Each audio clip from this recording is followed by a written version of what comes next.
It happened at that time that Judah went down from his brothers, and turned aside to a certain Adullamite whose name was Hira. There Judah saw the daughter of a certain Canaanite whose name was Shua. He took her and went into her, and she conceived and bore a son, and he called his name Er. She conceived again and bore a son, and she called his name Onan. Yet again she bore a son, and she called his name Shelah. Judah was in Shezib when she bore him. And Judah took a wife for Er, his firstborn, and her name was Tamar. But Er, Judah's firstborn, was wicked in the sight of the Lord, and the Lord put him to death. Then Judah said to Onan, "Go into your brother's wife, and perform the duty of a brother-in-law to her, and raise up offspring for your brother." But Onan knew that the offspring would not be his. So whenever he went in to his brother's wife, he would waste the semen on the ground, so as not to give offspring to his brother. And what he did was wicked in the sight of the Lord, and he put him to death also. Then Judah said to Tamar his daughter-in-law, "Remain a widow in your father's house, till Shelah my son grows up," for he feared that he would die like his brothers. So Tamar went and remained in her father's house. In the course of time the wife of Judah, Shua's daughter, died. When Judah was comforted, he went up to Timnah, to his sheep shearers, he and his friend Hira the Adullamite. And when Tamar was told, "Your father-in-law is going up to Timnah to shear his sheep," she took off her widow's garments and covered herself with a veil, wrapping herself up, and sat at the entrance to Enaim, which is on the road to Timnah. For she saw that Shelah was grown up, and she had not been given to him in marriage. When Judah saw her, he thought she was a prostitute, for she had covered her face. He turned to her at the roadside and said, "Come, let me come into you," for he did not know that she was his daughter-in-law. She said, "What will you give me that you may come into me?" He answered, "I will send you a young goat from the flock." And she said, "If you give me a pledge until you send it." He said, "What pledge shall I give you?" She replied, "Your signet, and your cord, and your staff that is in your hand." So he gave them to her, and went into her, and she conceived by him. Then she arose and went away, and taking off her veil, she put on the garments of her widowhood. When Judah sent the young goat by his friend the Adullamite to take back the pledge from the woman's hand, he did not find her. And he asked the men of the place, "Where is the cult prostitute who is at Enaim at the roadside?" And they said, "No cult prostitute has been here." So he returned to Judah and said, "I have not found her." Also the men of the place said, "No cult prostitute has been here." And Judah replied, "Let her keep the things as her own, or we shall be laughed at. You see, I sent this young goat, and you did not find her." About 3 months later, Judah was told, "Tamar, your daughter-in-law, has been immoral. Moreover, she is pregnant by immorality." And Judah said, "Bring her out and let her be burned." As she was being brought out, she sent word to her father-in-law, "By the man to whom these belong, I am pregnant."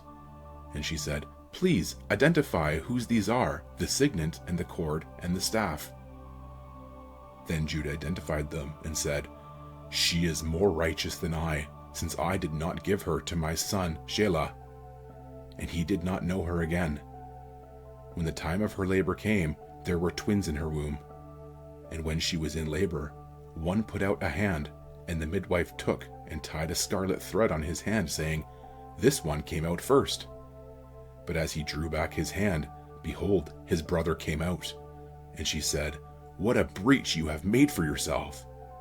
Therefore his name was called Perez. Afterward his brother came out with a scarlet thread on his hand, and his name was called Zerah. Now Joseph had been brought down to Egypt, and Potiphar, an officer of Pharaoh, the captain of the guard, an Egyptian, had bought him from the Ishmaelites who had brought him down there. The Lord was with Joseph, and he became a successful man, and he was in the house of his Egyptian master. His master saw that the Lord was with him, and that the Lord caused all that he did to succeed in his hands. So Joseph found favor in his sight and attended him, and he made him overseer of his house and put him in charge of all that he had. From the time that he had made him overseer in his house and over all that he had, the Lord blessed the Egyptian's house for Joseph's sake. The blessing of the Lord was on all that he had, in house and field. So he left all that he had in Joseph's charge, and because of him, he had no concern about anything but the food he ate. Now Joseph was handsome in form and appearance, and after a time, his master's wife cast her eyes on Joseph and said, "Lie with me." But he refused and said to his master's wife, "Behold, because of me my master has no concern about anything in the house, and he has put everything that he has in my charge. He is not greater in this house than I am, nor has he kept back anything from me except you, because you are his wife. How then can I do this great wickedness and sin against God?" And as she spoke to Joseph day after day, he would not listen to her, to lie beside her or to be with her. But one day, when he went into the house to do his work, and none of the men of the house was there in the house, she caught him by his garment, saying, "Lie with me." But he left his garment in her hand and fled and got out of the house. And as soon as she saw that he had left his garment in her hand and had fled out of the house, she called to the men of her household and said to them, "See, he has brought among us a Hebrew to laugh at us. He came in to me to lie with me, and I cried out with a loud voice. And as soon as he heard that I lifted up my voice and cried out, he left his garment beside me and fled and got out of the house." Then she laid up his garment by her until his master came home, and she told him the same story, saying, "The Hebrew servant whom you have brought among us came in to me to laugh at me. But as soon as I lifted up my voice and cried, he left his garment beside me and fled out of the house." As soon as his master heard the words that his wife spoke to him, "This is the way your servant treated me," his anger was kindled. And Joseph's master took him and put him into the prison, the place where the king's prisoners were confined, and he was there in prison. But the Lord was with Joseph, and showed him steadfast love, and gave him favor in the sight of the keeper of the prison. And the keeper of the prison put Joseph in charge of all the prisoners who were in the prison. Whatever was done there, he was the one who did it. The keeper of the prison paid no attention to anything that was in Joseph's charge, because the Lord was with him. And whatever he did, the Lord made it succeed. Sometime after this, the cupbearer of the king of Egypt and his baker committed an offense against their lord the king of Egypt. And Pharaoh was angry with his two officers, the chief cupbearer and the chief baker, and he put them in custody in the house of the captain of the guard, in the prison where Joseph was confined. The captain of the guard appointed Joseph to be with them, and he attended them.